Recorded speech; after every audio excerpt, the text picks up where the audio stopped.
So here is the full story on the assassination of General Murtala Ramat Mohammed, Nigeria's head of state, on February 13, 1976, was a swift and brutal act that cut short a dynamic, 7-month-old regime and plunged the nation into momentary chaos. The story of this fateful Friday, a day often remembered with a shiver, is one of audacious plotting, shocking simplicity, and a profound national tragedy. Yes, at the time, we only had a head of state, not a president, so get ready so that we can give you all the details and the truth about Mohammed, a man who made history, and a fearless man who Nigerians believe was negligent in terms of getting enough security while traveling or going to his office, which led to his death.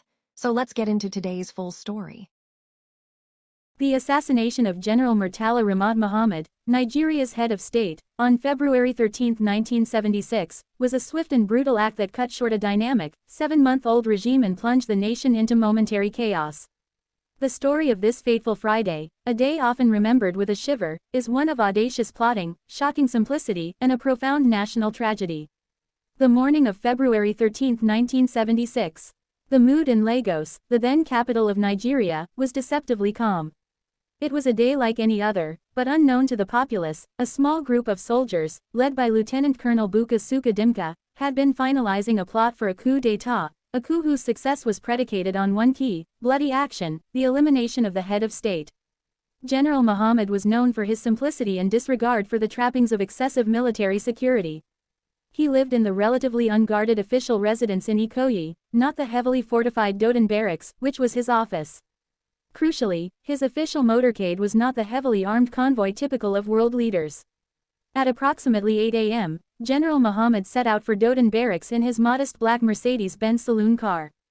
The security detail was minimal. Only his aide-de-camp (ADC) Lieutenant Akintunde Akinshinwa, and his driver, Sergeant Adamu Maikika, were with him.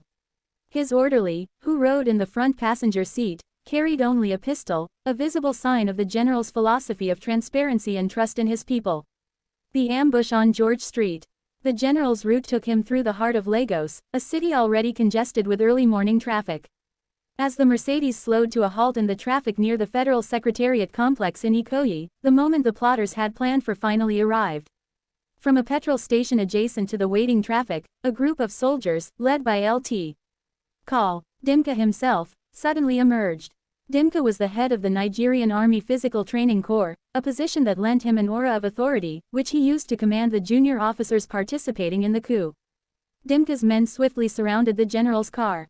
Before anyone could react, the assassins opened fire, riddling the defenseless car with a hail of bullets. The attack was over in a matter of moments. General Mohammed was killed instantly, struck multiple times. His ADC, Lieutenant Akinshinwa, and his driver, Sergeant Maikika, were also killed in the attack.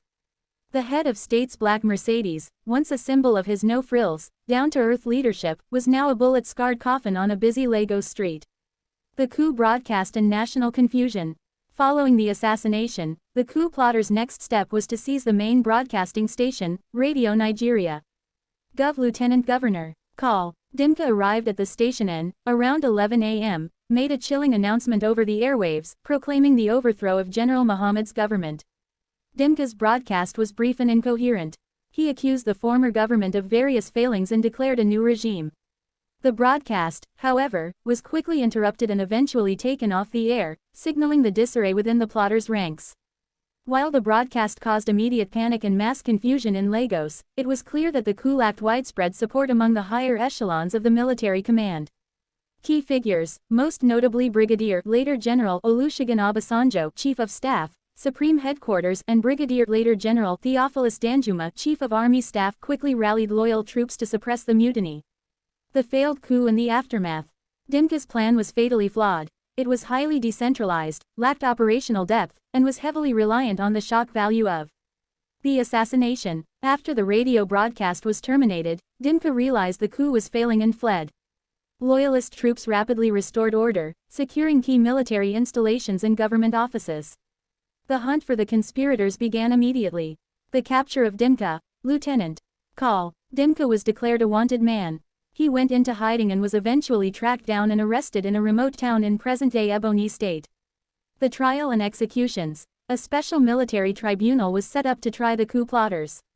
Following a swift investigation and court-martial, 32 individuals, including Lieutenant Col. Dimka and former military governor Joseph Gomwalk, were found guilty of treason and conspiracy. They were publicly executed by firing squad in May 1976. The succession. The Supreme Military Council (SMC) quickly convened and appointed General Mohammed's deputy, Lieutenant General Olusegun Obasanjo, as the new head of state. Brigadier Shehu Yaradua was appointed Chief of Staff, Supreme Headquarters. The new government pledged to continue the policies of the assassinated general, especially the promised handover to civilian rule by 1979. General Mohammed's assassination, only 201 days into his tenure, was a moment of profound national grief. He was widely popular for his decisive policies, which included an aggressive purge of the civil service to tackle corruption and inefficiency, and the establishment of a definite date for the return to democratic civilian rule. His simple lifestyle, which ultimately made him an easy target, endeared him to the masses. The murder of Murtala Mohammed on February 13, 1976, remains a dark and pivotal moment in Nigerian history, a stark reminder of the instability and violence that characterized the military era.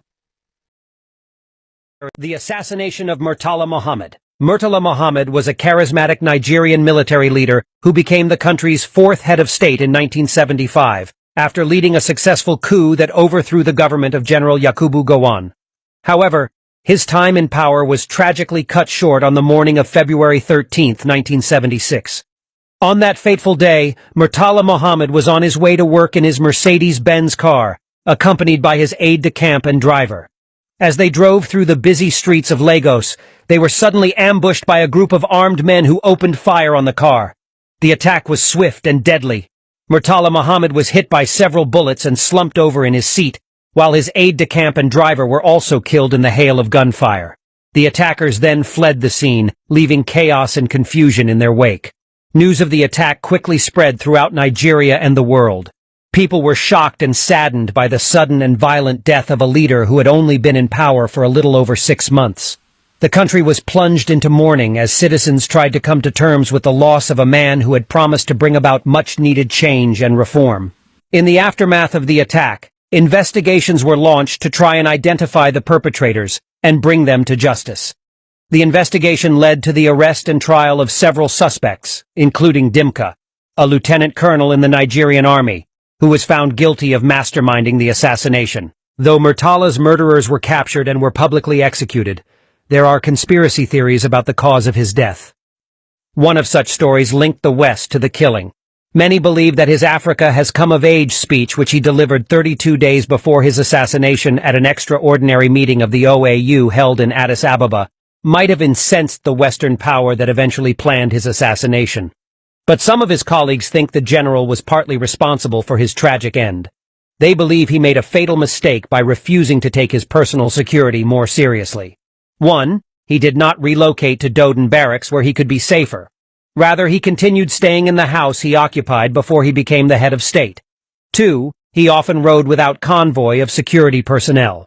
A few days after his assumption of office as head of state, he reportedly drove alone in his personal car with his driver, from Lagos to Kano, a journey lasting more than 13 hours.